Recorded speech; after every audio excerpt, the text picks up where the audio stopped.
You don't need medication to conquer mental illness. You don't need medication to conquer bipolar. All you need are holistic self-care practices and will, skill, and determination. Wrong!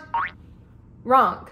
These are all things that I believed not only prior to my bipolar diagnosis, but also after it. My name's Mary. I've been a holistic living girly for a long time, and I still am. But I have dealt with severe mental illness for many years, and I have also gone undiagnosed for many years. I was diagnosed with type 2 bipolar this year, and I tried really hard to conquer it all by myself. I'm actually still unmedicated, but I'm working towards finding medication, and I'm excited for that day. I'm gonna go ahead and get into what bipolar is. What is bipolar disorder? It is recognized by the ADA and DSM-5 as a disability. 2, it is often genetic. And 3, it is a evidence-based chemical imbalance in the brain. It can induce manic or hypomanic episodes that can last weeks or months, leading into depressive episodes that can last weeks or months. Bipolar is vicious. Next, I wanted to talk about what the difference is between type 1 bipolar and type 2 bipolar. As I said, I am diagnosed with type 2 bipolar. So the difference is generally the severity of symptoms. Bipolar type 1 has much more severe mania and can lead to psychosis and extremely drastic life choices. While bipolar 2, the mania in bipolar 2 is actually classified as hypomania. It is less severe, and it normally leads to an improved mood, a greater sense of drive, an increased drive for life. But it does have its downsides, such as impulsivity. You can still make just really irresponsible choices, and you can still really hurt your life. Well, since you're here, I'll go ahead and introduce myself, introduce my channel. I make videos primarily dedicated to houseplants and mental health. I hope to make videos about some holistic practices that I integrate into my life that help me. And I'm also hoping that my channel can reach people who need to have somebody to relate to when it comes to mental illness, particularly bipolar type 2. I hope this video helps you. If you are prospecting whether or not to be medicated for your bipolar, number one, I'm not a mental health professional. I can't give you that answer. Based on my experience of trying to cope with my bipolar without medication, I wouldn't recommend it. It doesn't work. At least it didn't for me. If you want to try, go for it. But that's something to discuss with your mental health professional. I personally was completely against psychiatric medication for myself. For years. I did not believe that you needed it. And I didn't believe that because before being diagnosed with my bipolar and with the cyclical episodes that I would go through, depressive to hypomanic, I would go through my depressive episode, and when, unbeknownst to me, the hypomania would start to set in, I would think that I was building myself up and climbing out of my depression. That's what I thought.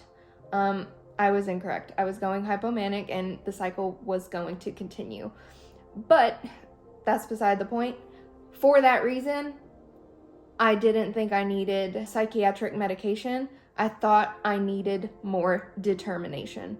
I thought I needed more willpower. I thought I needed more self-discipline. There is a proven chemical imbalance in my brain that sends me through these vicious cycles that I cannot control. And bipolar used to be referred to as manic depressive disorder, and it's one of the longest studied mental illnesses that exist. There are a lot of proven medications that help with bipolar thoroughly and aid in the capacity to function in the world. The plan for this video is to talk about how I'm currently coping with my bipolar before I begin the process of finding medication. I wanted to talk about things that make it easier in the meantime. So number one, the awareness that I have type 2 bipolar helps in and of itself. So if you suspect you have bipolar, talk to a mental health professional to be evaluated, because having the diagnosis helps me to be aware of the signs that I'm going into hypomania, and it helps slightly. It helps me to not get myself too financially invested in new ideas I have. Oftentimes when going into hypomania, I would get this idea in my head about something I wanted to do, and I would spend every penny to my name on it. Little did I know, within 2 months' time, I was gonna wake up one day and not care anymore. I'm kind of susceptible to deficiencies, so I do take some vitamins. I don't take them every day. I'm not perfect. I do try. So I primarily take biotin. It's obviously good for your hair, skin, and nails, but it's also good for energy production, and that is the same for B12. I take Garden of Life Organics spray B12. It tastes really yummy. I'm gonna take some right now because I haven't. And this also helps with energy production. Currently, I'm experiencing a depressive episode, so this kind of helps negate that. Next, I take fish oil supplements. I take a women's multivitamin, which women's multivitamins are gonna be pretty much the same as men's multivitamins, except they have more iron. I am out right now, but I like to take ashwagandha. Ashwagandha has actually been studied and speculated to improve your mood. Next, and this is all I have left, I have them in this little jar, but these are vitamin D supplements. They help just regulate my brain, especially during the winter months. I need to get some more. Last, but certainly not least, I take my Stammet 7, a blend of 7 adaptogenic mushrooms. So continuing on to adaptogenic mushrooms, I do try to incorporate adaptogenic mushrooms into my health regimens. So my favorite is lion's mane.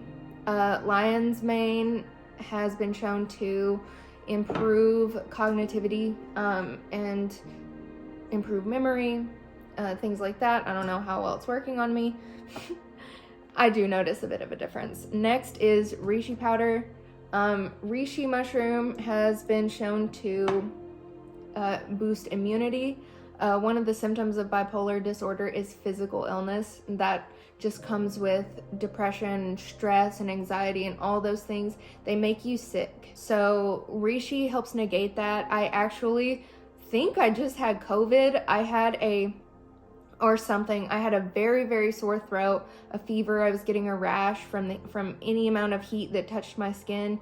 But I never got to the point of needing to be bedridden, because I do take my adaptogenic mushroom supplement and also incorporate adaptogens into like my coffees. Next is cordyceps. This actually helps with energy. A lot of people take this as a pre-workout. Cordyceps are freaky mushrooms. I will put a picture in actually. The spores infiltrate living things, kill said living thing, and sprout out of it. Cordyceps. Next, one of the things that I like to do, and one of the reasons winter is so hard on me, is I like to go out in nature as much as possible. It's actually been proven that going out near bodies of water improves your mental health. It calms you, it makes you more aware, more present. So I like to go out into nature as much as possible. I listen to a lot of ambience, and I watch a lot of nature documentaries. Next is I do have a hobby. I have a lot of different hobbies, but my main hobby and the hobby that I've stuck to forever has been plants, any kind of plants. I love houseplants so much, but I've also studied herbalism, and so I'm also very passionate about using plants in teas and growing them. I'm just passionate about gardening. So having that hobby that I always want to practice, it helps negate the rapid cycles of bipolar for me. Next is cuddling with my animals. This right here, he was taking a nap. This right here is the ultimate stress relief. This makes me feel so much better. This boy is always down for some cuddles. So I do this all the time, and it just relaxes me and takes away all the problems in the world. Next is therapy. I have been going to therapy for a bit now, and it has been so helpful for me to just regulate my symptoms and keep them in check. My therapist has helped me structure plans and formulate ideas in order to tame and quell my impulsivities when leaning into hypomania. Therapy is probably the one I would recommend over all of those things, but I think it's probably healthy to incorporate those things as well. Obviously, you don't have to take it to the extreme with all the adaptogenic mushrooms, but maybe I'll make a video on adaptogenic mushrooms in the future. They are proven to be very, very beneficial. So if you're into holistic practices, maybe try it out. All right, that concludes my little chat about bipolar. As I've mentioned a few times in this video, if you suspect you have bipolar or any mental illness at all, seek a mental health professional. There is hope. You can be happy. You can function. Just stay strong. Know that you are loved. You can do this. You can. If I can do it, anybody can do it. And I've suffered extremely low confidence in myself for a long time, but I still believe in myself, and I believe in you too. You got this. I hope you enjoyed this video. I hope I could help you in some way, shape, or form. And if you liked this video, I hope you might subscribe or share, or just help me to spread this awareness and also spread the love of houseplants. Bye!